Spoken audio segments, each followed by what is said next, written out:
حدیث میں آتا ہے کہ حضرت صدیق اکبر رضی اللہ تعالیٰ عنہ اپنے ایک مرتبہ اپنے کسی غلام پر ناراض ہو رہے تھے اور ناراض ہو کر اس پر اس کو کچھ سزا دینے کے فکر میں تھے، غصے کی حالت میں. تو رسول کریم سرور عالم صلی اللہ علیہ وسلم نے حضرت صدیق اکبر سے فرمایا للہ اقدر علیک منک، یاد رکھو اللہ تعالیٰ کو تم پر قدرت اس قدرت سے زیادہ ہے جو تمہیں اس غلام پر ہے. یہ غلام تو تمہارے ہاتھ میں ہے، تمہاری ملکیت ہے، تم چاہو تو اس کو مار سکتے ہو، تمہارے پاس یہ قدرت ہے، طاقت ہے، لیکن اللہ تبارک و تعالیٰ کے پاس جو قدرت ہے وہ تمہاری اس قدرت سے کہیں زیادہ ہے.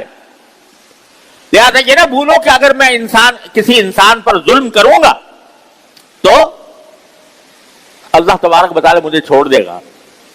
اللہ تبارک و تعالیٰ کی قدرت تمہاری قدرت سے زیادہ ہے. تم سمجھ رہے ہو میں آقا ہوں، یہ غلام ہے، تو اس لیے تم اس کے اوپر غصہ کر رہے ہو، اس کو مارنے کی فکر میں ہو، لیکن اللہ تبارک و تعالیٰ تم پر زیادہ قدرت رکھتا ہے، اس کا خیال کر لو. تو انسان اگر کہ دل میں یہ بات بیٹھ جائے کہ میں اللہ کا بندہ ہوں، مجھے اللہ نے اس دنیا میں بھیجا ہے، اس نے مجھے پیدا کیا ہے اور عارضی طور پر بھی اس دنیا کے اندر ہوں، اور ایک وقت کسی بھی وقت وہ وقت آ سکتا ہے، کسی بھی دن وہ وقت آ سکتا ہے جب مجھے اس دنیا سے جانا ہے اور اپنے رب کی بارگاہ میں پیش ہونا ہے.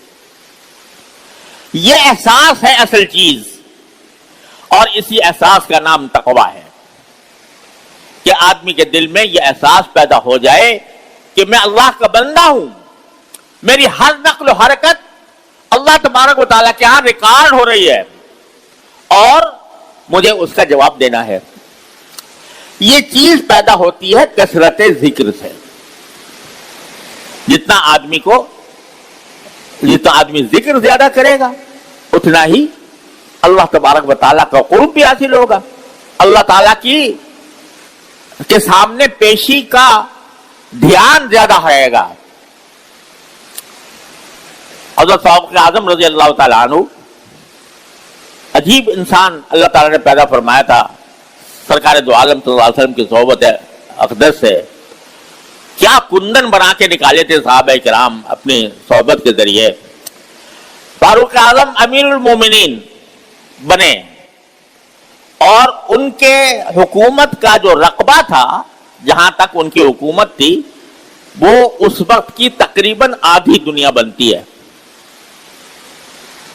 تقریباً آدھی دنیا پر حکمرانی تھی حضرت فاروق اعظم میں، آدھی سے کچھ کم سمجھ لو. لیکن سارا ایران، روم، یہ سب پتہ کر چکے تھے، سندھ، افغانستان کی حد تک پہنچے ہوئے تھے. تو بڑے ممالک کے حکمران تھے. لیکن کیسا حکمران کہ رات کو گشت کیا کرتا تھے مدینہ منورہ کی گلیوں میں. گشت کر کے دیکھا کرتے تھے کہ کون کیا کر رہا ہے، کوئی گڑبڑ تو نہیں ہو رہی. تو رات کو آخر شب میں تہجد کے وقت تہجد پڑھنے کے بعد گشت کر رہے تھے تو ایک گھر کے پاس سے گزرے تو وہاں ماں بیٹی تھی، ایک ماں ایک بیٹی، ان کے درمیان کچھ مکالمہ ہو رہا تھا. ماں بیٹی سے کہہ رہی تھی کہ بیٹی یہ دودھ جو بکری نے نکالا ہے اس میں پانی ملا دو تاکہ یہ زیادہ ہو جائے اور ہم اس کو پھر فروخت کر کے پیسے کمائیں. تو بیٹی نے کہا کہ اماں جان، امیر المومنین نے کا یہ حکم آیا ہے کہ کوئی دودھ میں پانی نہ ملائے، یہ حکم آیا ہے. تو ماں بولی کہ بیٹا امیر المومنین یہاں کہاں تمہیں دیکھ رہے ہیں کہ تم دودھ میں پانی ملا رہی ہو. امیر المومنین کہاں دیکھ رہے ہیں، تم ملا دو. بیٹی نے جواب دیا کہ امی جان، امیر المومنین تو نہیں دیکھ رہے، لیکن اللہ تو دیکھ رہا ہے، اس کو کیا جواب دیں گے؟ یہ بات جواب دیا بیٹی نے ماں کو، اور امیر المومنین باہر کھڑے سن رہے ہیں کہ یہ بات چیت ہو رہی ہے۔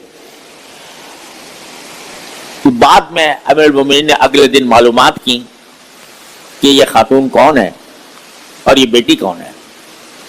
معلومات کرنے کے بعد حضرت فاروق اعظم نے اس بیٹی سے اپنے بیٹے کا رشتہ بھیجا۔